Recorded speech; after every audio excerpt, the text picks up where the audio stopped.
ಎಲ್ರಿಗೂ ನಮಸ್ಕಾರ. ನಾವಿವತ್ತು ಮರ್ಯಾದೆ ಪ್ರಶ್ನೆ ಸಿನಿಮಾ ತಂಡದ ಆ, ನಿರ್ಮಾಪಕರು ಅಂತ ಹೇಳ್ಬೋದು. ಸಖತ್ ಸ್ಟುಡಿಯೋ ಇದರ ಓನರ್ ಅಂತಾನು ಹೇಳ್ಬೋದು. ಆರ್ ಜೆ ಪ್ರದೀಪ, ನೀವು ಕೇಳಿರ್ತೀರಾ FM ಗಳಲ್ಲಿ. ಆರ್ ಜೆ ಪ್ರದೀಪ ಅಂದ್ರೆ ಅದೊಂದು ಎಮೋಷನ್. ಸೊ ಇವತ್ತು ನಮ್ ಜೊತೆಗಿದ್ದಾರೆ ಸರ್. Welcome to Mysuru. ನಮಸ್ಕಾರ ಥ್ಯಾಂಕ್ ಯು, ನಮಸ್ಕಾರ. ಏನ್ ಎಮೋಷನ್ ಅಂದ್ರಲ್ಲ, ಫುಲ್ ಎಮೋಷನ್ ಆಗ್ಬಿಟ್ಟೆ ನಾನೀಗ. ಸರ್. ಏನಂದ್ರೆ ಆ, ನಮ್ಮ ಒಂದು ಕಾಲೇಜ್ ಹೋಗ್ಬೇಕಾದ್ರೆ ಅಥವಾ ಇನ್ನೆಲ್ಲೋ ಟ್ರಾವೆಲ್ ಮಾಡ್ಬೇಕಾದ್ರೆ, ಬಸ್ಸಲ್ಲಿ ಹೋಗ್ಬೇಕಾದ್ರೆ ಇಲ್ಲ ಇನ್ನೆಲ್ಲೋ ಹೋಗ್ಬೇಕಾದ್ರೆ FM ಕೇಳ್ತಾ ಇರ್ತೀವಿ. ಹೌದು. ಸೊ ಅವಾಗ ಆರ್ ಜೆ ಪ್ರದೀಪ ಅಂತ ಬಂದಾಗೆಲ್ಲ ನಮ್ಗೆ ನಾವು ಅದನ್ನೇ ರಿಪೀಟ್ ಮಾಡ್ತಾ ಇದ್ವಿ. ಒಂದು energy ಅದು. ಎನರ್ಜಿ ಇರ್ತಾ ಇತ್ತು. ಸೊ ಅದೇ ಎನರ್ಜಿಲಿ ಇವತ್ತು ಮರ್ಯಾದೆ ಪ್ರಶ್ನೆ ಅನ್ನೋ ಒಂದು ಸಿನಿಮಾನ ತಗೊಂಡು ಮೈಸೂರಿಗೆ ಬಂದಿದ್ದೀರಾ. Yes. ಮೈಸೂರಿಗೆ ಫಸ್ಟ್ ಟೈಮ್ ಬರ್ತಿರೋದಾ ಹೇಗೆ? ಇಲ್ಲ, ಚಾನ್ಸ್ ಇಲ್ಲ. ಮೈಸೂರಿಗೆ ಐ ಥಿಂಕ್ ತುಂಬಾ ವರ್ಷಗಳಿಂದ ಬರ್ತಾ ಇದ್ದೀನಿ. ಓಕೆ. ಇನ್ಫ್ಯಾಕ್ಟ್ ನಾನು ರೇಡಿಯೋ ನನ್ನ ಶೋ ಇಲ್ಲೂ ಕೂಡ ಪ್ಲೇ ಆಗ್ತಿತ್ತು. ಸೊ ಅವಾಗ ಇಲ್ಲಿಂದ ಕನೆಕ್ಷನ್ ಸಿಕ್ಕಾಪಟ್ಟೆ ಜಾಸ್ತಿ ಇದೆ. ಸೊ ಮೈಸೂರು ಆಲ್ಮೋಸ್ಟ್ ತುಂಬಾ ವರ್ಷಗಳು, ಆಲ್ಮೋಸ್ಟ್ 15 ವರ್ಷಗಳಿಂದ ಬರ್ತಾ ಇದ್ದೀನಿ. ಓಕೆ. ಬಟ್ ಸಿನಿಮಾನ ರಿಲೀಸ್ ಮಾಡಕ್ ಬರ್ತಿರುವಂತ first time. First time. Okay. So ಮರ್ಯಾದೆ ಪ್ರಶ್ನೆ ಸಿನಿಮಾ ರೈಟರ್ ನೀವೇ. ಸೊ ಕತೆ ಹೇಗ್ ಹುಟ್ಟು ಅದು ನಿಮ್ಗೆ? ಕತೆ ಒಂದು ರಿಯಲ್ ಇನ್ಸಿಡೆಂಟ್ ಇಂದ ಶುರು ಆಗಿತ್ತು. ಅಂದ್ರೆ ಇವತ್ತಿಗೆ ಒಂದು ಮೈಸೂರು ಒಂದ್ 7 ವರ್ಷಗಳ ಹಿಂದೆ ಇದ್ದಂತ ಮೈಸೂರು ಇವತ್ತು ಆತರ ಇಲ್ಲ. ಎಷ್ಟು ಕೆಫೆಗಳು ಬಂದಿದೆ, ಎಷ್ಟು ಹೋಟೆಲ್ಸ್ ಬಂದಿದೆ, ಎಷ್ಟು ಯೋಗ ಸೆಂಟರ್ಸ್ ಬಂದಿದೆ. ರಿಂಗ್ ರೋಡ್ ಆಚೆ ಕಡೆಗೆ ಎಷ್ಟು ಹೊಸ ಹೊಸ ಬಿಸ್ನೆಸ್ ಗಳು ಎಸ್ಟಾಬ್ಲಿಷ್ ಆಗಿದೆ. ಸೊ ಒಂದು ಊರು ಪ್ರತಿ ಕ್ಷಣ ಬೆಳಿತಿರುತ್ತೆ. ಅಂಡ್ ಈ ಬೆಳಿತಿರೋ ಊರಿನಲ್ಲಿ ಹೊಸ ಹೊಸ ಬಿಸ್ನೆಸ್ ಅಂತ ಬಂದಾಗ ಆ ಬಿಸ್ನೆಸ್ಗೆ ಅಂತಾನೆ ಒಂದಷ್ಟು ಜನ ಬರ್ತಾರೆ. ಲೈಕ್ ಎಕ್ಸಾಂಪಲ್, ಈಗ ಒಂದು ಯೋಗ ಸೆಂಟರ್ ಬಂತು ಅಂತ ಹೇಳಿದ್ರೆ ಅಲ್ಲಿ ಅವ್ರಿಗೆ ಬೇಕಾಗಿರೋ ತರ ಒಂದು ಕೆಫೆ ಸೆಟಪ್ ಆಗುತ್ತೆ. ಆ ಕೆಫೆ ನಡ್ಸೋದಕ್ಕೆ ಒಬ್ಬ ಓನರ್ ಇರ್ತಾರೆ. ಆ ಓನರ್ ಕೆಳಗೆ ಕೆಲಸ ಮಾಡುವಂತ ಒಂದಷ್ಟು ಜನ ಹುಡುಗರು ಇರ್ತಾರೆ. ಸೊ ನಾವು ಹೇಳಕ್ ಕೊಟ್ಟಿರುವಂತದ್ದು ಈ ಹುಡುಗರ ಕತೆ. Okay. ಅಂದ್ರೆ ಮಿಡ್ಲ್ ಕ್ಲಾಸ್ ಬದುಕಿಂದ ಬಂದು ಇವತ್ತು ಒಂದಷ್ಟು ದೊಡ್ಡ ದೊಡ್ಡ ಊರುಗಳಿಗೆ ಸಪೋರ್ಟಿಂಗ್ ಸಿಸ್ಟಮ್ ಆಗಿ ನಿಂತಿರುವಂತ ಹುಡುಗರ ಕತೆ. ಈ ತರದ ಒಂದು 3-4 ಕ್ಯಾರೆಕ್ಟರ್ಗಳನ್ನ ಫಸ್ಟ್ ಹುಟ್ಟು ಹಾಕಿದ್ವಿ. ಆದ್ರೆ ಇವತ್ತು ಒಂದು ಬೆಳಿತಿರೋ ಊರಿನಲ್ಲಿ ಕ್ಯಾಬ್ ಅನ್ನುವಂಥದ್ದು ಒಂದು ಸಪೋರ್ಟಿಂಗ್ ಸಿಸ್ಟಮ್. ಸೊ ಒಂದು ಡ್ರೈವರ್ ಪಾತ್ರ. ಈ ಮಾಲ್ಸ್ ಅನ್ನುವಂಥದ್ದು, ಅಂದ್ರೆ ಮೈಸೂರಿನಲ್ಲಿ ಇದ್ದಿದ್ದೇ ಒಂದ್ ಮಾಲ್, ಇವತ್ತು ಒಂದ್ ಮೂಲೆ ಒಂದೊಂದ್ ಮಾಲ್ ಇದೆ. 6-7 ಮಾಲ್ ಆಗ್ಬೋದು. ಹಾ, ಈ ಮಾಲ್ ಅಲ್ಲಿ ಕೆಲಸ ಮಾಡ್ತಿರುವಂತ ಹೆಣ್ಮಕ್ಳು ಓಕೆ. ಸಾತ್ರದೊಂದು ಪಾತ್ರ ತೇಜು ಬೆಳವಡಿ ಅವ್ರು ಮಾಡಿದ್ದಾರೆ. ಅಂಡ್ ಈ ನಮ್ ಫುಡ್ ಡೆಲಿವರಿ ಅನ್ನೋಂಥದ್ದು ಒಂದು ಕ್ಯಾಟಗರಿ, ಅದನ್ನ ಸುನಿಲ್ ರಾವ್ ಅವ್ರು ಮಾಡಿದ್ದಾರೆ. ಅಂಡ್ ಪ್ರತಿ ಊರ್ನಲ್ಲೂ ಏರಿಯಾದಲ್ಲೂ ಒಬ್ಬ ಇರ್ತಾನೆ ಕಾರ್ಯಕರ್ತ. ಅವ್ನಿಗೆ ಆಸೆ ಏನು ಅಂದ್ರೆ ಮುಂದೆ ಒಂದಿನ ನಾನು ಬೆಳಿತೀನಿ ಅಂಡ್ ನಮ್ಮೂರ್ನೆಲ್ಲ ನಾನು ಚೆನ್ನಾಗಿ ನೋಡ್ಕೋಬೇಕು ಅನ್ನೋದು ಒಂದು ಆಸೆ. ಕಾರ್ಯಕರ್ತನಾಗಿ ಒಬ್ಬ ನಾಯಕನಾಗಿ ಬೆಳಿಬೇಕು ಅಂದ್ರೆ ಅದಕ್ಕೊಂದು ಪ್ರೋಸೆಸ್ ಇದೆ. ಆ ಕ್ಯಾರೆಕ್ಟರ್ ರೆಪ್ರೆಸೆಂಟೇಷನ್ ನಮ್ ರಾಕೇಶ್ ಈಗ. ಸೊ ಫಸ್ಟ್ ಈ ಸಿಸ್ಟಮ್ ನ ಬಿಲ್ಡ್ ಮಾಡ್ಕೊಂಡ್ವಿ. ಆಮೇಲೆ ಇವರೆಲ್ಲ ಖುಷಿಯಾಗಿ ಚೆನ್ನಾಗಿದ್ದಾರೆ.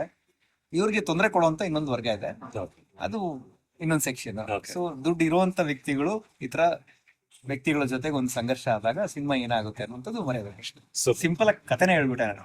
ಸೂಪರ್. ಸೊ ನಮ್ಗೆ ಆಲ್ರೆಡಿ ಒನ್ ಲೈನ್ ಸ್ಟೋರಿ ಸಿಕ್ಕಿದೆ ಮರ್ಯಾದೆ ಪ್ರಶ್ನೆ ಏನು ಅಂತ. ಈ ತುಂಬಾ ಚೆನ್ನಾಗಿದೆ. ನನ್ಗನ್ಸಿದ್ದು ಎಲ್ಲರೂ ನೋಡ್ಲೇಬೇಕಾದ್ದು. ಮತ್ತೆ ಆಲ್ಮೋಸ್ಟ್ ಎಲ್ಲ ಮಿಡಲ್ ಕ್ಲಾಸ್ ಹುಡುಗರಿಗೆ, ನಮ್ಮಂತ ಹುಡುಗರು ಕನೆಕ್ಟ್ ಆಗೇ ಆಗತ್ತೆ ಸಿನಿಮಾ. ಇವತ್ತು 7 ಗಂಟೆ ಶೋ ಸಿಕ್ಕಿದೆ ಸಿನಿಮಾಗೆ. ನಾವು ಹೋಗ್ತಾ ಇದೀವಿ ನೋಡಕ್ಕೆ. ನಾವು ನೋಡ್ತೀವಿ. DRC ಅಲ್ಲಿ ಹೌದು. 7 ಗಂಟೆಗೆ ಪ್ರತಿದಿನ ನಮ್ ಸಿನಿಮಾ ಪ್ಲೇ ಆಗುತ್ತೆ. ಸೊ ಇದ್ರ ಜೊತೆಗೆ ನೆಕ್ಸಸ್ ಮಾಲ್ ಅಲ್ಲಿ ಇದೆ, ಪದ್ಮಾ ಅಲ್ಲಿ ಇದೆ. ಸೊ ನಿಮ್ ಟೈಮಿಂಗ್ ಅಂದ್ರೆ ನಿಮ್ಮ ಲೈಫ್, ನಿಮ್ಮ ಸ್ಕೆಡ್ಯೂಲ್ಸ್ ಫ್ರೀ ಮಾಡ್ಕೊಂಡು ಈ ಸಿನಿಮಾನ ಒಂದ್ಸಲಿ ನೋಡಿ. ಡೆಫಿನೆಟ್ ಆಗಿ ಒಂದಷ್ಟು ಜನ ಫ್ಯಾಮಿಲೀಸ್ ನೋಡಿ ಖುಷಿ ಪಟ್ಟಿದ್ದಾರೆ ಬೆಂಗಳೂರಿನಲ್ಲಿ. ಅಂದ್ರೆ ತುಂಬಾ ಅಪ್ರಿಶಿಯೇಟ್ ಮಾಡ್ತಿರುವಂತದ್ದು ಕ್ಲೀನ್ ಆಗಿದೆ ಸಿನಿಮಾ ಅಂತ. ಅಂಡ್ ಎಲ್ಲೂ ಸಿನಿಮಾನ ಮ್ಯೂಸಿಕ್ ಓವರ್ಟೇಕ್ ಮಾಡಬಾರ್ದು ಅಂತ ಹೇಳಿ ಅದನ್ನ ಪ್ಯಾಕೇಜ್ ಮಾಡಿರೋ ರೀತಿ. ಅಂಡ್ ಈ ತರ ಟೆಕ್ನಿಕಲಿ ತುಂಬಾ ಚೆನ್ನಾಗಿರುವಂತ ಒಂದು ತಂಡ, ಒಳ್ಳೆ ಆರ್ಟಿಸ್ಟ್ಗಳು, ಒಂದು ಒಳ್ಳೆ ವಿಷನ್ ಜೊತೆಗೆ ಒಂದು ಒಳ್ಳೆ ಕತೆ ಜೊತೆಗೆ ಬಂದಾಗ ಐ ಥಿಂಕ್ ಎಲ್ಲರೂ ಎಕ್ಸ್ಪೆಕ್ಟ್ ಮಾಡೋದು ಒಂದೇ ಒಂದು, ನಿಮ್ಮ ನಂಬಿಕೆ. ಸೊ ನಂಬಿ ಸಪೋರ್ಟ್ ಮಾಡಿ ಥಿಯೇಟರ್ ಬನ್ನಿ. ಸೊ ಈಗ ನಾರ್ಮಲಿ ಆಗಿ ಈಗಿನ ಯೂತ್ ಅಲ್ಲ, ಲೈಕ್ ಮಿಡಲ್ ಏಜ್ ಪೀಪಲ್ ಎಲ್ಲ ಇರ್ತಾರಲ್ಲ. ಸೊ ಅವ್ರ ಪ್ರಕಾರ ಮೂವಿ ಅಂತ ಅಂದ್ರೆ ಮೇನ್ ಆಗಿ ಫೈಟ್ ಇರ್ಬೇಕು, ಸಾಂಗ್ ಇರ್ಬೇಕು, ಫೈಟಿಂಗ್ ಜಾಸ್ತಿ ಇರ್ಬೇಕು. ಆ ಓಲ್ಡ್ ಕಾನ್ಸೆಪ್ಟ್ ನೇ ಮೈಂಡ್ ಅಲ್ಲಿ ಇಟ್ಕೊಂಡು ಕಂಟೆಂಟ್ ಡ್ರಿವನ್ ಮೂವೀಸ್ಗೆಲ್ಲ ಅವ್ರು ಅಷ್ಟು ಎಂಕರೇಜ್ ಮಾಡಾರ. ಅಂದ್ರೆ ಆತರ ಸಿನಿಮಾಗಳಲ್ಲಿ ಕಂಟೆಂಟ್ ಇರಲ್ಲ ಅಂತ ಹೇಳ್ತಾರೆ ಅಲ್ವಾ? ಅಂದ್ರೆ ಇಲ್ಲ, ಅದ್ ಹೇಳಿದ್ದು ಅವ್ರೀಗ. ಕಾಂಟೆಂಟ್ ಇರುತ್ತೆ ಬಟ್ ಫೈಟಿಂಗ್ ಜಾಸ್ತಿ, ಸಾಂಗ್ಸ್ ಮೇಲೆ ಫೋಕಸ್ ಜಾಸ್ತಿ, ಬಿಲ್ಡಪ್ ಮೇಲೆ ಫೋಕಸ್ ಜಾಸ್ತಿ ಇರುತ್ತೆ ಕಂಟೆಂಟ್ ಗಿಂತ. ಅಂದ್ರೆ ಈ ಸಿನಿಮಾಗಳದ್ದು ಜಾನ್ರಾ ಒಂದೊಂದು ಇರುತ್ತೆ. ಅಂದ್ರೆ ಕಮರ್ಷಿಯಲಿ ಅಂತ ತಗೊಂಡಾಗ ಅದಕ್ಕೆ ಬೇಕಿರೋ ಒಂದು ಹೀರೋಯಿಸಮ್, ಒಂದು ಬಿಲ್ಡಪ್, ಆತರ ನಮ್ ಸಿನಿಮಾಲು ಇದೆ, ಇಲ್ಲ ಅಂತಲ್ಲ. ಬಟ್ ಎಲ್ಲೂ ಅತಿರೇಕ ಇಲ್ಲ. ಅಂದ್ರೆ ಈಗೇನೋ ಸಡನ್ ಯಾವ್ದೋ ಕಾಮಿಡಿಯನ್ ಬರೋದು, ಸುಮ್ನೆ ಏನೋ ಜೋಕ್ ಹೇಳೋದು, ಆ ತರದಿಲ್ಲ. ಬಟ್ ಕಾಮಿಡಿ ಇದೆ, ಲವ್ ಇರ್ಬೇಕು, ಲವ್ ಇದೆ, ಡ್ರಾಮಾ ಇರ್ಬೇಕು, ಡ್ರಾಮಾ ಇದೆ. ಸೊ ಕಮರ್ಷಿಯಲ್ ಅಂದ್ರೆ ಏನು ಅನ್ನೋಂಥದ್ದು ಯಾವ್ದು ಡೆಫಿನೇಷನ್ ಇಲ್ಲ. ಅದೊಂದು ಕತೆ ಇಟ್ಕೊಂಡಿದೀವಿ, ಪ್ಯಾಕೇಜಿಂಗ್ ಚೆನ್ನಾಗಿ ಇಟ್ಕೊಂಡಿದೀವಿ. ಸೊ ಸ್ಟಾರ್ ಡ್ರಿವನ್ ಗಿಂತ ಅಂದ್ರೆ ಜನಗಳಿಗೆ ತುಂಬಾ ಹತ್ರ ಇರುವಂತ ಒಂದ್ ಕತೆ ಅಂಡ್ ಅವ್ರಿಗೆ ರಿಲೇಟಬಲ್, ರಿಯಲಿಸ್ಟಿಕ್ ಆಗಿರೋ ಒಂದ್ ಕತೆ ಅಂಡ್ ಅದನ್ನ ನರೇಟ್ ಮಾಡಕ್ ಹೊರಟಿದ್ವಿ. ಮರ್ಯಾದೆ ಪ್ರಶ್ನೆನ ಜನ ಯಾಕೆ ನೋಡ್ಬೇಕು? First question short and sweet ಆಗಿ ಹೇಳಿದ್ರೆ ಯಾಕೆ ನೋಡ್ಬೇಕು ಜನ? ಒಂದ್ ಒಳ್ಳೆ ಪಿಕ್ಚರ್ ಬಂದಿದೆ, ಯಾಕೆ ನೋಡ್ಬಾರ್ದು? ಅಂದ್ರೆ ಈಗ ಮನೇಲಿ ಕುತ್ಕೊಂಡು ಟಿವಿ ನೋಡ್ತೀರಾ, ಅಫ್ಕೋರ್ಸ್ ಅದ್ರಲ್ಲಿ ನಿಮಗೆ ಬೇಕಿರೋ ಸೀರಿಯಲ್ ಡ್ರಾಮಾ ಅದೆಲ್ಲ ಸಿಗ್ತಾ ಇದೆ. ನಿಮ್ಮ ಮೊಬೈಲ್ ಫೋನ್ ಹಿಂಗ್ ಅಂತ ಆದ್ರೆ ನಿಮ್ಗೆ ಒಂದು 20 ರೀಲ್ ಸಿಗುತ್ತೆ, ಯಾರೋ ಏನೋ ಡ್ಯಾನ್ಸ್ ಮಾಡ್ತಿರ್ತಾರೆ, ಡೈಲಾಗ್ ಹೊಡಿತಿರ್ತಾರೆ, ಎಸ್ ಅದೆಲ್ಲ ನೋಡ್ತಾ ಇದ್ದೀರಾ. ಬಟ್ ಥಿಯೇಟರ್ ಬಂದು ಕೂತಾಗ ಒಂದು ಒಳ್ಳೆ ಎಕ್ಸ್ಪೀರಿಯನ್ಸ್ ಸಿಗುತ್ತೆ. ಅಂಡ್ ಒಂದು ಒಳ್ಳೆ ಟೀಮ್, ಈ ಟೀಮ್ ನ ನೀವು ಬೆಳೆಸಿದ್ದೀರಾ ಅಂತ ಹೇಳಿದ್ರೆ ಈ ಟೀಮ್ ಕಡೆಯಿಂದ ಇನ್ನೊಂದು ಅಷ್ಟು ಸಿನಿಮಾಗಳು ಸಿಗುತ್ತೆ.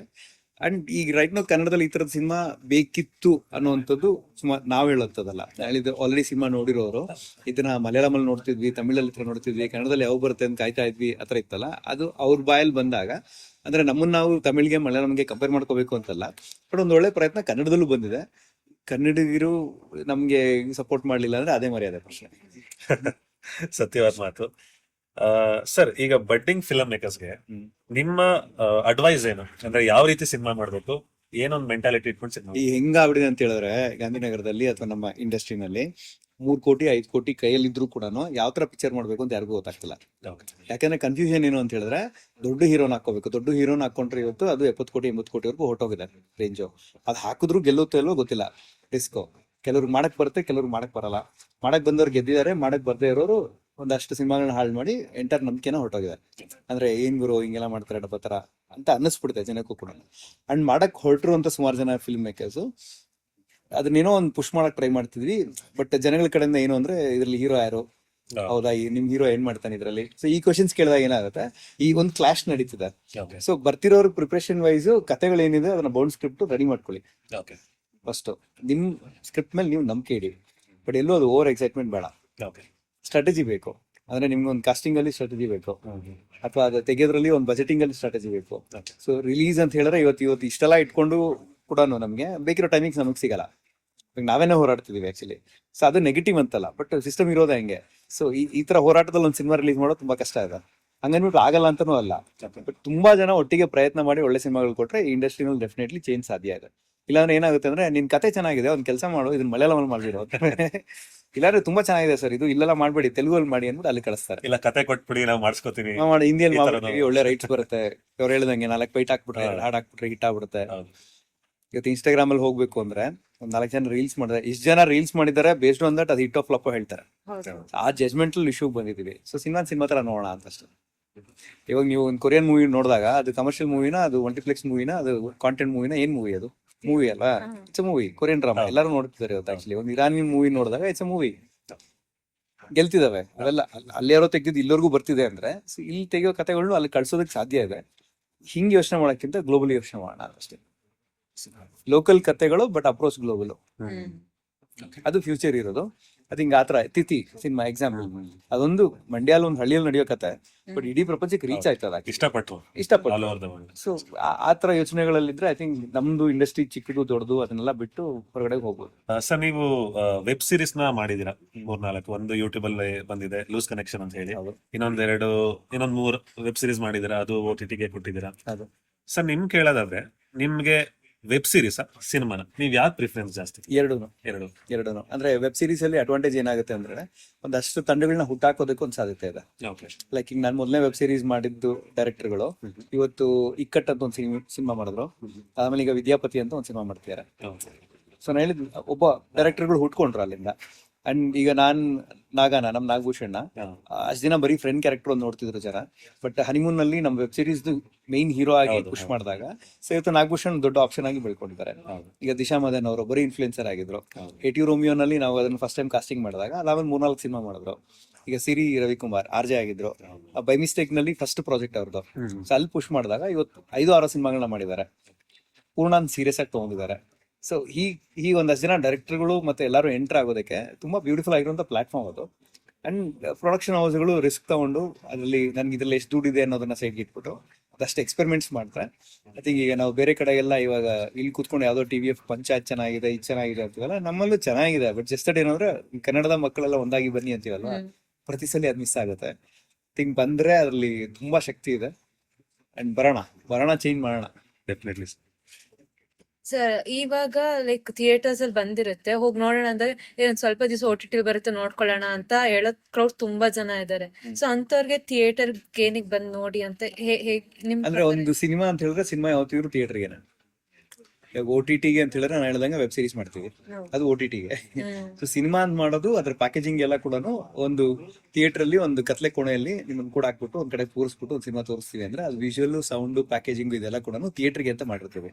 ಸೊ ಅದೆಲ್ಲೋ ಫೋನ್ ನಾವು ನೋಡ್ಬೇಕಾದ್ರೆ ಐಪ್ಯಾಕ್ ಸಿಗಲ್ಲ. ಸೊ ಈ ತರದ ಒಂದು ಎಕ್ಸ್ಪೀರಿಯನ್ಸ್ ನೀವು ಪಡ್ಕೋಬೇಕು ಅಂತಿದ್ರೆ ಅದು ಸಿನಿಮಾ ಥಿಯೇಟರ್ಗೆ ಬರ್ಬೇಕಾಗುತ್ತೆ. ಸೊ ಅದು ಒಂದು ಜಡ್ಜ್ಮೆಂಟ್ ಅಲ್ಲಿ ಆಗೋಗುತ್ತೆ. ಇಲ್ಲ, ಫೋನ್ ಅಲ್ಲಿ ನೋಡಿ ಮೂವಿ ಬಗ್ಗೆ ಜಡ್ಜ್ಮೆಂಟ್ ಚೇಂಜ್ ಆದ್ರೂ ಆಗುತ್ತೆ. ಇಲ್ಲ ಹಂಗಲ್ಲ, ನಾನು ಎಕ್ಸಾಂಪಲ್ ನಿಮ್ಗೆ ಕೊಡ್ತೀನಿ ಬೇಕಾದ್ರೆ. ಯಾವ್ದೋ ತೆಲುಗು ಸಿನಿಮಾ ಇಲ್ಲಿ 850 ರೂಪಾಯಿ ಟಿಕೆಟ್ ಇಟ್ರು ಥಿಯೇಟರ್ ಹೋಗಿ ನೋಡಕ್ ರೆಡಿ ಇದೀವಿ. ಅದೇ ಒಂದ್ ಕನ್ನಡ ಸಿನಿಮಾ 150 ರೂಪಾಯಿ ಅಂತ ಹೇಳಿದ್ರೆ ಅಯ್ಯೋ ಅಲ್ಲೇ ಕೊಡ್ಬೇಕು, ಇಲ್ಲಿ ಬರ್ತೀವಿ ಬಿಡು ಅಂತ ಹೇಳ್ತೀವಿ. ಸೊ ಈ ಮೈಂಡ್ ಸೆಟ್ ಇದೆಯಲ್ಲ, ಇದು ತಪ್ಪು ಕರೆಕ್ಟ್ ಅಂತಾನು ಹೇಳಲ್ಲ, ಬಟ್ ಈ ಮೈಂಡ್ ಸೆಟ್ ನ ರೂಢಿ ಮಾಡಿದವ್ರು ಯಾರು? ನಾವೇನಾ? ಸೊ ಇವಾಗ ನನ್ನ ಫ್ರೆಂಡ್ ಬಂದ್ ಏನಾದ್ರು ಈ ಸಿನಿಮಾ ನೋಡಿದ ಸಕಲ ಇದೆ ಅಂತ ಹೇಳಿದಾಗ, ಹೌದಾ ನಾನಿನ್ನೂ ನೋಡಿಲ್ವಲ್ಲ, ನೋಡ್ಕೊಂಡ್ ಬರ್ತೀನಿ ಅಂತ ನಾನು ಹೋಗ್ಬಿಟ್ಟು ನೋಡ್ಕೊಂಡ್ ಇನ್ನೊಂದ್ 10 ಜನಕ್ಕೆ ಹೇಳೋದಿದೆಯಲ್ಲ, ಈ ತರದ ಅಭ್ಯಾಸ ಬಿಟ್ಬಿಟ್ಟಿದೀವಿ. ನಡೀತಿತ್ತು, ಇಲ್ಲ ಅಂತಲ್ಲ. ಒಂದಷ್ಟು ಜನ ಆಡಿಯನ್ಸ್ ನಾವೇ ಊಟ ಹಾಕಿದ್ವಿ, ಒಂದಷ್ಟು ಜನ ಆಡಿಯನ್ಸ್ಗೆ ನಂಬಿಕೆ ನಾವೇ ಕಳೆದ್ವಿ. ಮತ್ತೆ ಒಂದಷ್ಟು ತಂಡಗಳು ಒಟ್ಟಿಗೆ ಸೇರಿ ಅದನ್ನ ಬೆಳ್ಸಕ್ಕಾದ್ರೆ, ಇವಾಗ ನಮ್ ಟ್ರೈಲರ್ ಲಾಂಚ್ಗೂ ಕೂಡ 18 ಜನ ಡೈರೆಕ್ಟರ್ಗಳನ್ನ ಒಟ್ಟಿಗೆ ಒಂದೇ ಸ್ಟೇಜ್ ಅಲ್ಲಿ ನಿಲ್ಸಿದ್ವಿ. ಈ 18 ಜನ ಯಾರು ಅಂದ್ರೆ ಈ ಲಾಸ್ಟ್ 3-4 ವರ್ಷಗಳಲ್ಲಿ ಒಳ್ಳೆ ಸಿನಿಮಾ ಕೊಟ್ಟವರು. ಹಾಸ್ಟೆಲ್ ಹುಡುಗರು ಬೇಕಾಗಿದ್ದಾರೆ, ಡೇಡಿ ಮುಸ್ತಫಾ, ಆರ್ಕೆಸ್ಟ್ರಾ ಮೈಸೂರು, ಹೊಂದಿಸಿ ಬರೀರಿ, ಟಗರು ಪಲ್ಯ, ಈ ಡೈರೆಕ್ಟರ್ಗಳನ್ನೆಲ್ಲಾರನ್ನೂ ಒಟ್ಟಿಗೆ ಸ್ಟೇಜ್ ಮೇಲೆ ನಿಲ್ಸಿ ಅವತ್ತು ಮೀಡಿಯಾಗೆ ಹೇಳಿದ್ ಒಂದೇ, ಈ ಎಲ್ಲಾ ಟೀಮ್ಸ್ ನ ನಂಬಿ ಒಳ್ಳೆ ಕಾಂಟೆಂಟ್ ಸಿಗುತ್ತೆ ನಿಮ್ಗೆ. ಅಂದ್ರೆ ನಮ್ಮನ್ ಮಾತ್ರ ಅಂತಲ್ಲ, ಈ ತಂಡಗಳನ್ನ ಬೆಳೆಸಿದ್ರೆ ಮಾತ್ರ ಇಂಡಸ್ಟ್ರಿ ಬೆಳೆಯುತ್ತೆ. ಓಕೆ, ಮರ್ಯಾದೆ ಪ್ರಶ್ನೆ ಸಖತ್ ಸ್ಟುಡಿಯೋಸ್ ಪ್ರೊಡ್ಯೂಸ್ ಮಾಡಿರುವಂತ ಶೈನ್ ಶೆಟ್ಟಿ ಅವರು, ನಮ್ಮ ಪೂರ್ಣ ಮೈಸೂರು, ರಾಕೇಶ್ ಹಾಗೆ ಅಡಿಗ, ರಾಕೇಶ್ ಅಡಿಗ, ಹಾಗೆ ತೇಜು ಬೆಳವಾಡಿ, ಪ್ರಭು ಮುಂಡಕರ್, ಪ್ರಭು ಮಂಕೂರು, ಇವರೆಲ್ಲ ಮಾಡಿರುವಂತ ಅಭಿನಯಿಸಿರುವಂತ TN ಸಿನಿಮಾ. ಸೀತಾರಾಮ್ ಅವರು ಇದಾರೆ, ದಯಾಳ್ ಪದ್ಮನಾಭನ್ ಅವರು ಇದಾರೆ, ಅದೆಲ್ಲ ನಮಗೆ ಸರ್ಪ್ರೈಸ್ ಪ್ಯಾಕೇಜ್. ನಾಗೇಂದ್ರ ಶಾ ಅವರು ಇದಾರೆ. Okay. So ಎಲ್ಲ ಸೀನಿಯರ್ ಆರ್ಟಿಸ್ಟ್ ಕೂಡ ಇಷ್ಟು ತಾರಾಗಣನ ಹೇಗೆ ಸಂಭಾಳಿಸಿದ್ರಿ ಸರ್? ಅಂದ್ರೆ ವೈ ಡಿಡ್ ಯು ಫೀಲ್ ಅವರೆಲ್ಲ ಬೇಕು ಅಂತ? ಅಂದ್ರೆ ಆ ಕ್ಯಾರೆಕ್ಟರ್ ಅವ್ರು ಬೇಕಿತ್ತು ಅಂತಷ್ಟೇ. ಓಕೆ, ಬಿಕಾಸ್ ಇವತ್ತು ಸಾಯಂಕಾಲ ನೀವು ಸಿನಿಮಾ ನೋಡ್ತೀರಾ, ನೀವು Okay. ಕರೆಕ್ಟ್ ಇದೆಯಾ, ಕಾಸ್ಟಿಂಗ್ ಕರೆಕ್ಟ್ ಇದೆಯಾ ನೀವ್ ಹೇಳ್ಬೇಕು. ಡೆಫಿನೆಟ್ಲಿ ಖಂಡಿತ ಒಂದು ರಿವ್ಯೂ ಮಾಡಿ ಕೂಡ ನಿಮ್ಗೆ ಕಳಿಸಿ. ಡೆಫಿನೆಟ್ ಆಗಿ. ಅಂದ್ರೆ ಮೈಸೂರು ಇವತ್ತು ನಮ್ಗೆ ತುಂಬಾ ಖುಷಿ ಆಗೋದು ಈ ಹಳೆ ಮನೆಗಳು, ಪದ್ಧತಿಗಳು, ಕಲ್ಚರ್ಲಿ ರಿಚ್ ಆಗಿರುವಂತ ಊರು. ಇನ್ನು ಹಾಗೆ ಇದೆ ಒಂದಷ್ಟು ಹೆರಿಟೇಜ್ ಬಿಲ್ಡಿಂಗ್ಸ್. ಹಾಗೆ ಅಂದ್ರೆ ಯೋಚನೆಗಳು ಕೂಡ ತುಂಬಾ ಗಿಮಿಕಿ ಆಗಿರೋದನ್ನ ಇಷ್ಟಪಡಲ್ಲ. ಅವ್ರಿಗೆ ಗೊತ್ತಾಗುತ್ತೆ ಕರೆಕ್ಟ್ ಅದು ತಪ್ಪೆ, ಅದು ಇದು ನನ್ಗೆ ಬೇಕು ಬೇಡ, ತುಂಬಾ ಕ್ಲಿಯರ್ ಇರುವಂತ ಜನ ಇಲ್ಲಿಂದ ಎಸ್ಪೆಷಲಿ. ಸೊ ಆ ತರದವ್ರಿಗೆ ಈ ಸಿನಿಮಾನ ತುಂಬಾ ಇಷ್ಟಪಡ್ತಾರೆ ಅನ್ನೋ ಒಂದು ನಂಬಿಕೆ ಇದೆ. ಅಂಡ್ ಎಸ್ಪೆಷಲಿ ಫ್ಯಾಮಿಲೀಸ್ ಹೊರಗಡೆ ಬಂದು ನೀವು ನೋಡಿದ್ರು ಕೂಡ ನಿಮ್ಗೆ ತುಂಬಾ ಕ್ಲೀನ್ ಆಗಿರುವಂತ ಒಂದು ಸಬ್ಜೆಕ್ಟ್ ಅದು ಆಕ್ಚುಲಿ. ಅಂಡ್ ಫ್ಯಾಮಿಲಿ ವ್ಯಾಲ್ಯೂಸ್ ಬಗ್ಗೆ ತುಂಬಾ ಜಾಸ್ತಿ ಮಾತಾಡಿದ್ವಿ ಸಿನಿಮಾಲಿ, ಸಂಬಂಧಗಳ ಬಗ್ಗೆ. ಅಂಡ್ ಸಂಬಂಧಗಳನ್ನ ಹೆಂಗ್ ಗಟ್ಟಿಯಾಗಿ ಉಳಿಸ್ಕೋಬೇಕು, ಇವತ್ತಿನ ಜನರೇಷನ್ ಹೆಂಗ್ ದೂರ ಹೋಗ್ತಾ ಇದೀವಿ, ಅದೆಲ್ಲ ಒಟ್ಟಿಗೆ ಬರ್ಬೇಕು. ಆತರ ಕೆಲವು ವಿಷಯಗಳು ತುಂಬಾ ಇಷ್ಟಪಡ್ತೀರಾ. ಮೈಸೂರು ಜನಕ್ಕಂತೂ ಇಷ್ಟ ಆಗುತ್ತೆ ಅನ್ನೋ ನಂಬಿಕೆ. ಸೊ DRC ಅಲ್ಲಿ ಇದೆ, 7 ಗಂಟೆ ಶೋ ಇದೆ. ಕೆಲಸ ಎಲ್ಲ ಮುಗಿಸಿ ಸಾಯಂಕಾಲ ಹೆಂಗಿದ್ರು ಮೈಸೂರು ಎಲ್ಲಿಂದ ಎಲ್ಲಿಗೆ ಹೋದ್ರು 15 ನಿಮಿಷ, DRC ಬನ್ನಿ, ಸಿನಿಮಾ ನೋಡಿ. ಅಂಡ್ ಈ ವೀಕೆಂಡ್ ಅಷ್ಟರಲ್ಲಿ 10 ಜನ ನೋಡಿದ್ರೆ ನಮ್ಗೆ ಮೈಸೂರಿನಲ್ಲಿ ಇನ್ನೊಂದಷ್ಟು ಶೋಸ್ ಜಾಸ್ತಿ ಮಾಡ್ಲಿಕ್ಕೆ ನಮ್ಗೆ ಅವಕಾಶ ಸಿಗುತ್ತೆ. ಅಂಡ್ ಇನ್ನೊಂದಷ್ಟು ಜನ ಮೈಸೂರಿನಲ್ಲಿ ನೋಡಿದ್ರೆ ಓಕೆ, ಆಸ್ ಅ ಮಾರ್ಕೆಟ್ ಅಂದ್ರೆ ಒಂದು ಕನ್ನಡ ಸಿನಿಮಾಗಳಿಗೆ ಈ ಊರು ಸಪೋರ್ಟಿವ್ ಆಗಿ ನಿಂತಿದೆ ಅಂತ ಹೇಳ್ಕೊಳಕ್ಕೆ, ಹೆಮ್ಮೆಯಿಂದ ಹೇಳ್ಕೊಳಕ್ಕೆ ನಮ್ಗೊಂದು ಧೈರ್ಯ ಸಿಗುತ್ತೆ. ಡೆಫಿನೆಟ್ಲಿ ಮಿಸ್ ಮಾಡದೆ ನೋಡಿ ಮರ್ಯಾದೆ ಪ್ರಶ್ನೆ. ನಿಮ್ಮ ಹತ್ತಿರದ ಚಿತ್ರಮಂದಿರಗಳಲ್ಲಿ DRC ಇದೆ, ನೆಕ್ಸಸ್ ಮಾಲ್ ಅಲ್ಲಿ ಇದೆ, PVR ಅಲ್ಲಿ ಇದೆ, ಗರುಡ ಮಾಲ್ ಅಲ್ಲಿ ಇದೆ. ನಿಮ್ಗೆ ಹತ್ತಿರದ ಚಿತ್ರಮಂದಿರಕ್ಕೆ ಹೋಗಿ ನೋಡಿ, ಮಲ್ಟಿಪ್ಲೆಕ್ಸ್ ಹೋಗಿ ನೋಡಿ, ಸಪೋರ್ಟ್ ಮಾಡಿ. ಒಳ್ಳೆ ಸಿನಿಮಾಗಳು ಬಂದಾಗ ಗೆಲ್ಸೋದು ನಿಮ್ ಕೈಲಿದೆ, ಗೆಲ್ಸ್ಲೇಬೇಕು. ಸೊ ಪ್ಲೀಸ್ ವಾಚ್ ಮರ್ಯಾದೆ ಪ್ರಶ್ನೆ. Thank you.